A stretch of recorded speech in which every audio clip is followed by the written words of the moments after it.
you're running against Ally Miller. She's been in office for quite some time. What do you see yourself doing different? The short answer is talking to people. Ally is a founder of the Tea Party Patriots. She's very much a political ideologue. They have a political philosophy, and that's her approach to the office. I'm much more of a pragmatic individual, more focused on what needs to be done to make life for constituency better rather than just focusing on a political ideology. So one of the things that I've tried to communicate to people is a supervisor has absolutely no authority. The authority rests with the board. So if you don't understand that, and you don't understand that you've got to get at least 2 other members of the board to work with you so that you've got a majority of the board supporting your position, you're going to find it very difficult to get anything done. And tell me a little bit about, having this position. What do you hope to do for Tucson and for the people here? First of all, not so much Tucson, Pima County. And I think that's one of the frustrating things that I feel is people use Tucson and Pima County interchangeably. And the Board of Supervisors really has no authority over Tucson. So it's Pima County. And I think the big problem that everybody agrees on is we need to do something to get our roads in better shape than they're in now. And I think we start doing that by surveying the condition of the roads. And it's very possible that that's been done already. Identifying which roads are good, which are fair, which are poor, and which are failed. And then based on the amount of traffic on the roads, the location of the roads, the number of people that the roads serve, then prioritize the repairs on the streets throughout unincorporated Pima County.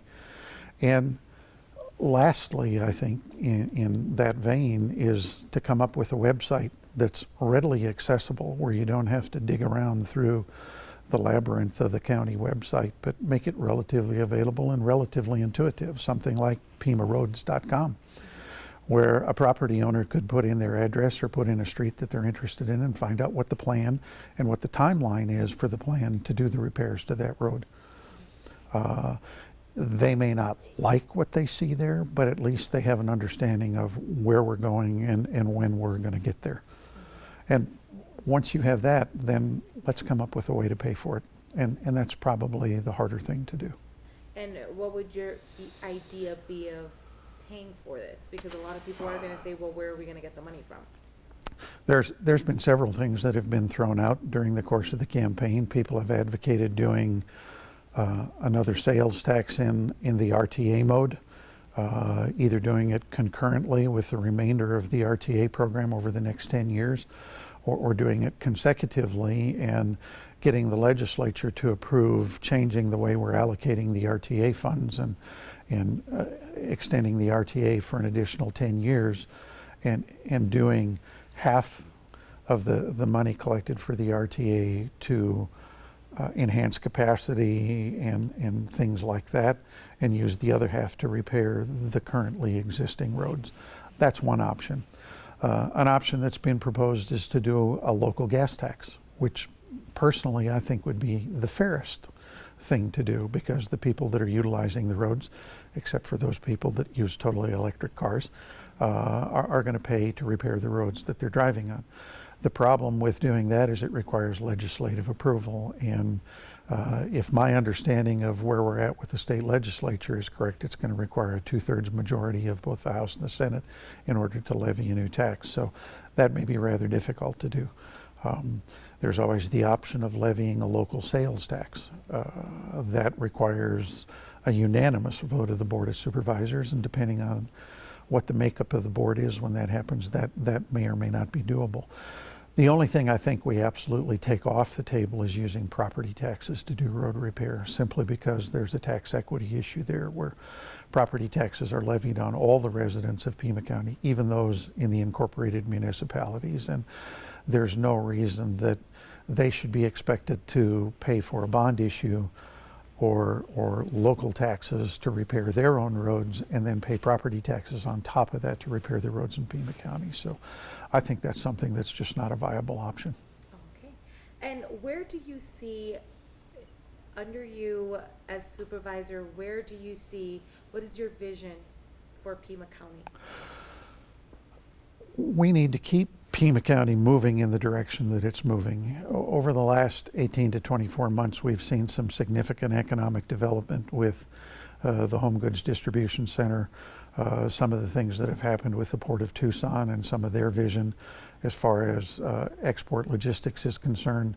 We've got Accelerate Diagnostics that's been a startup company with Pima County, and hopefully we'll move them out of county facilities and into a permanent location in Oro Valley in the next 3 years. Caterpillar coming to town, I think, is a significant economic improvement. And then the most controversial of recent time is the Worldview enterprise. But I think if you can get past the high dollar balloon rides, which is a very small part of what they're doing or planning to do for Pima County and Tucson, and some of the interesting work that they do with NASA and the Department of Defense, I think in the long run that'll prove to be a wise decision. And then last week we had the announcement that Vector Space wants to build a facility here. And the controversial issue right now is Monsanto. And there's been a lot of concern on the part of the environmentalists and their use of GMOs. So it's going to require some conversation and dialogue. I think based on the fact that they've already purchased the property, they're coming. The issue is, do we want to give them tax subsidies to help them if that's what they're asking for? So I think we're moving in the right direction. I think we need to keep moving in that direction. And somebody said, well, how do you determine who you're going to talk to? And I said, you invite anybody and find out who has an interest, and then sort through those and look for the people that we might be interested in having relocate here, and get into some serious negotiations with them. And hopefully we can convince some more companies that are focused on the primary areas that we've developed in the past, that being bioscience, space technology, and export logistics, and expand in those areas, but not necessarily exclude anybody that might not like to be here. Okay. And I know that you mentioned, I'm backtracking, I know that you mentioned some of the things that you want to do here in Pima County on roads, make sure they're up to par. What else? Do you have like 2 other things? We need to look at our tax structure. People have made an issue of the fact that we have the highest property tax rate in the state. If you're talking about the primary county property tax rate, that's absolutely true.